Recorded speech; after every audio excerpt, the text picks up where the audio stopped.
Well, this is a side effect of the incredible medical progress we've had in the course of my lifetime.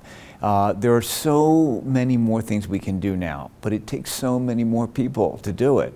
And there are just lots of people involved, and a lot of times it's chaotic for patients.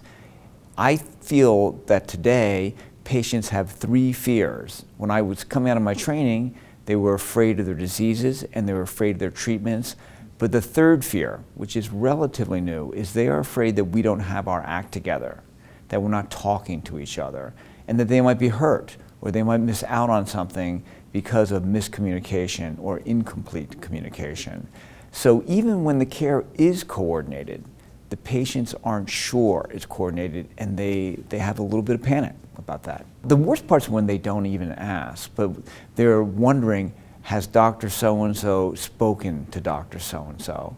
What you can really see is that when you tell them that you're coordinating your care, that you have spoken to each other, the relief that they feel is palpable. You know, they feel that we're actually working together as a team. That peace of mind, that is one of the things we're supposed to be delivering in healthcare.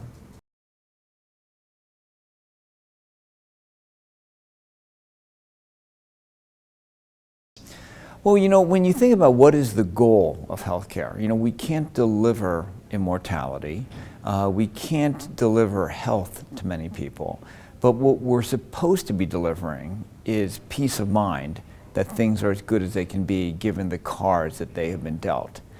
And so working toward giving that peace of mind, knowing that that's the product, asking, are we organized to deliver it? Are we doing things that might actually destroy peace of mind? That's something that every group of providers who wants to work together for their patients should be considering.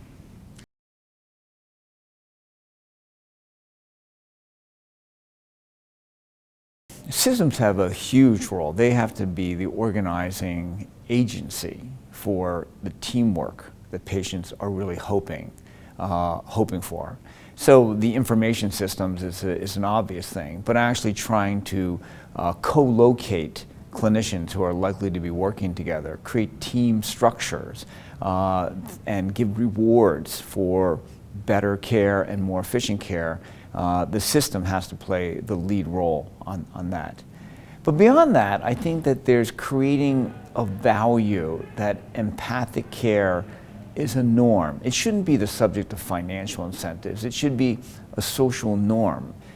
Physicians shouldn't be making a calculation of, well, should I be nice or should I see 3 more patients? It should be an issue of, can I look at myself in the mirror? What will my colleagues think if I'm not providing empathic, coordinated care? And systems can set the tone and they can spread the norm.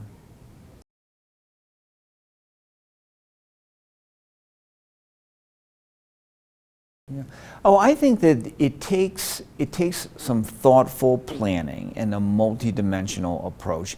You know, part of it's stories. You need to tell stories of when care was the way we wanted, and also tell stories when care was not the way we wanted it, so that pride and shame can come into play.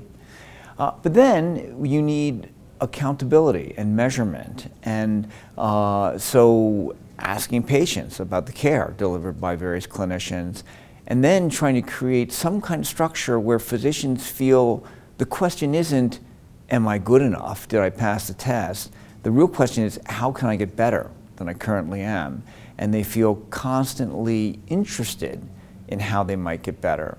You know, one of the major themes of our time, I think, is transparency, where organizations are taking all their patient comments, measuring it on every patient, and putting all the comments right up on the internet.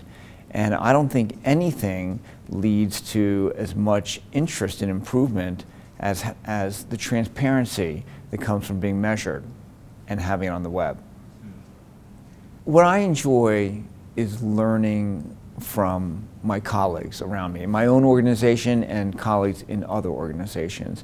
And there are terrific things to imitate, you know, out there.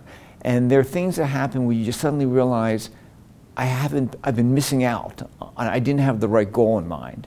So one thing that recently struck me, you know, I was just visiting with some home care providers, and it suddenly hit me that getting home is an outcome, People want to be home. You know, they get in their doors and they just feel so much better than they felt wherever they were before.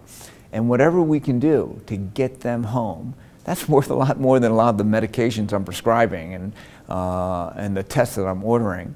So recognizing what's the real goal, what are the real goals, because there are many of them, but there are goals like getting home, getting patients home, measuring it, and organizing to maximize it, and constantly be thinking, how can we do better?